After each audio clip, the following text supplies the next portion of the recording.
Je me rappelle encore, là, je ferme les yeux, là, mais j'ai mon menton sur sa tête. Ça serre fort, fort, fort dans mes bras. Puis tous les deux, on pleure. Puis tout ce que je trouve à dire, c'est maman, je t'ai cherché toute ma vie. Puis là, je t'ai enfin dans mes bras. Puis je te lâche pas. Je m'appelle Guillaume. Je suis adopté de la Colombie et j'ai 31 ans. Moi, je viens de Farnham, c'est une petite ville en Montérégie/Estrie, donc c'est très campagne. Les gens de Farnham, salut! Mon enfance a toujours très bien été, là, étant donné que dans la ville de Farnham, je crois, là, dans ma jeunesse, ma soeur et moi, on était les seuls enfants adoptés de l'international de cette ville. Donc, j'ai toujours eu une enfance très québécoise. Les parents sont toujours très choyés.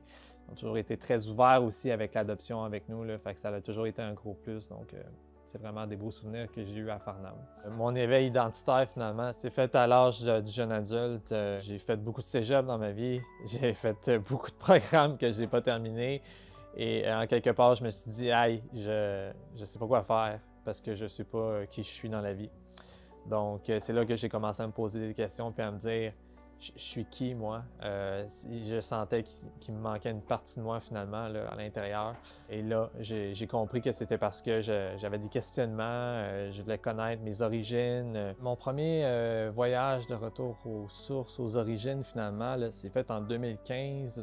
J'avais comme pour objectif d'en apprendre plus sur la culture, sur les villes, sur les personnes. Donc, on a fait beaucoup de villes durant un mois.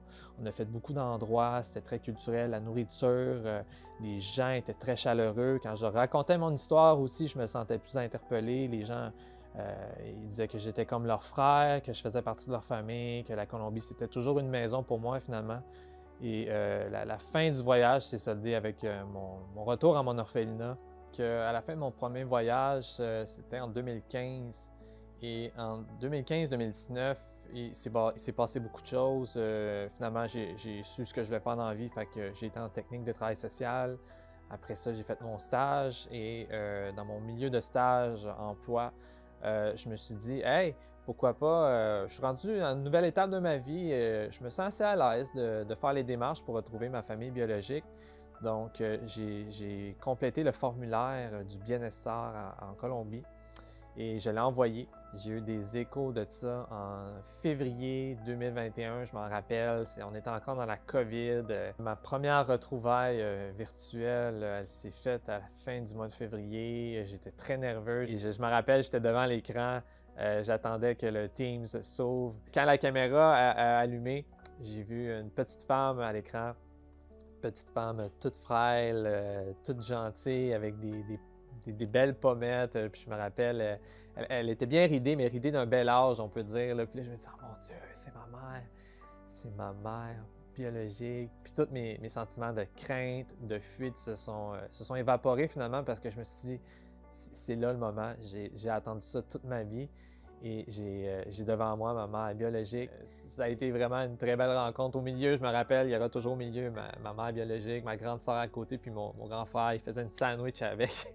C'est une sandwich familiale, mais cette rencontre-là durait à peu près 1 heure et demie. Et durant la rencontre, il y avait des moments, il y avait des silences parce que j'en revenais juste pas. J'étais bouche bée, j'étais content, puis j'avais des questions, mais de les voir réellement devant moi, c'était un des plus beaux cadeaux finalement que j'ai eu de ma vie. Là. Et après ça, on s'est laissé un an.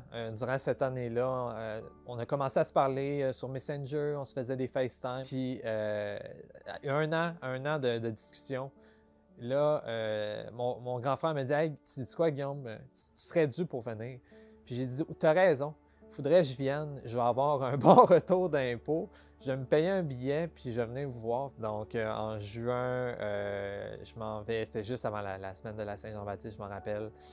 J'étais très nerveux, encore une fois. Grosse aventure à l'aéroport. Mon vol a été retardé de 6 heures. Puis mon frère a été très patient. Il m'écrivait, t'es-tu parti, là? On va partir à l'aéroport. Je suis comme, non, je suis pas parti encore. On a fait ça pendant 6 heures de temps. Il n'a pas dormi de la nuit. Tu sais, il était super bienveillant avec moi. Puis il m'a accompagné. Puis on est arrivé finalement après 6 heures, je suis parti en Colombie. Je suis arrivé là à 10 heures le matin. Je passe les douanes, etc. Mon frère il me fait un FaceTime. Il dit, ah, on arrive bientôt. Va t'asseoir en quelque part, puis on vient te rejoindre. Je suis comme, OK. Fait que je vais m'asseoir devant un Starbucks, je me rappelle. Puis, tu sais, dans la vie, je suis intervenant, tu sais. Fait que, tu sais, dans la vie, je me parle comme un intervenant. Je suis comme, OK, tu vis des choses, Guillaume, normalise, etc. Mais j'ai zéro le temps de faire ça, que la porte s'ouvre, puis du coin de l'œil, je vois mon frère, je suis comme, oh mon Dieu, c'est lui. Oh, ok, là, ça se donne, ça se passe. Puis là, je fais comme semblant de ne pas le voir, puis là, je me dis, ok, qu'est-ce que je fais, qu'est-ce que je dis? Là, mon frère arrive, il fait yo! Là, je suis comme yo! Là, tout d'un coup, le stress descend, ça devient naturel. On se serre dans les bras, puis je me rappelle, je le serre, puis je le serre dans mes bras, je suis comme, oh mon Dieu, je suis plus grand que toi, puis je suis plus gros aussi. Genre, puis on part à rire. Puis il dit, puis on vole, on parle, et là, il prend mon sac. Il dit, je vais prendre tes bagages, puis va me rejoindre devant la porte. Fait que je m'en vais devant la porte, puis il me dit, regarde qui est là. Puis là, devant les portes de l'aéroport, il y a une garde de sécurité, puis je suis comme, OK. Là, je fais juste me tasser un peu. Puis là, je vois une petite dame qui est derrière la garde de sécurité, puis je suis comme, oh mon Dieu, c'est ma mère. C'est ma mère, puis elle est toute petite, elle est toute gênée. Puis je me tasse de la garde de sécurité pour apercevoir ma mère. Et là, elle me regarde, elle me dit en espagnol, elle dit mon fils, mon enfant de Dieu, mon fils. Puis moi, je la regarde tout simplement, puis je suis comme maman. Puis je me rappelle, je la sers dans mes bras, elle est tellement petite, elle est tellement frêle. Tout ce que j'ai, c'est mon. Je me rappelle encore, là, je ferme les yeux, là, mais j'ai mon menton sur sa tête. Ça serre fort, fort, fort dans mes bras. Puis tous les deux, on pleure. Puis tout ce que je trouve à dire, c'est maman, je t'ai cherché toute ma vie, puis là, je t'ai enfin dans mes bras, puis je te lâche pas. On a tellement vécu le moment, on a tellement pleuré que j'en revenais juste pas de pouvoir serrer ma mère biologique dans mes bras. Là. Puis ça a été le début de ces retrouvailles-là qui a vraiment fait le tout. C'est un souvenir, encore une fois, c'est un autre cadeau là, que je vais toujours avoir dans mon cœur. Mes retrouvailles, même mon retour aux sources, là, finalement, là, ça a changé ma vie dans un sens que c'est venu compléter une partie de mon identité que je me suis toujours questionné. Puis de ce que je retiens aussi de l'adoption, c'est que c'est jamais complet. C'est pas la fin. J'en ressors de là avec mes retrouvailles, avec une deuxième famille que j'ai en Colombie. J'aspire à les revoir, j'aspire à continuer à les connaître parce que quand j'ai fait mes retrouvailles, ça a duré une semaine. C'est passé très, très, très, très vite. J'avais beaucoup d'émotions aussi. Fait que je fais partie de leur vie comme ils font partie de la mienne.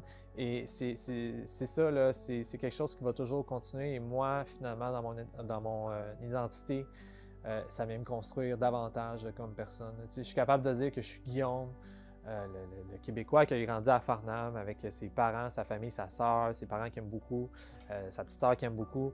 Je suis capable aussi de dire que c'est moi aussi Guillaume, qui a une famille en Colombie, que j'aime beaucoup, que j'ai une grande sœur qui a des enfants, que j'ai un grand frère, que j'ai ma mère. C'est deux milieux de vie familiale finalement là, que je porte dans mon cœur puis que ça m'allège aussi, là, vraiment. Là.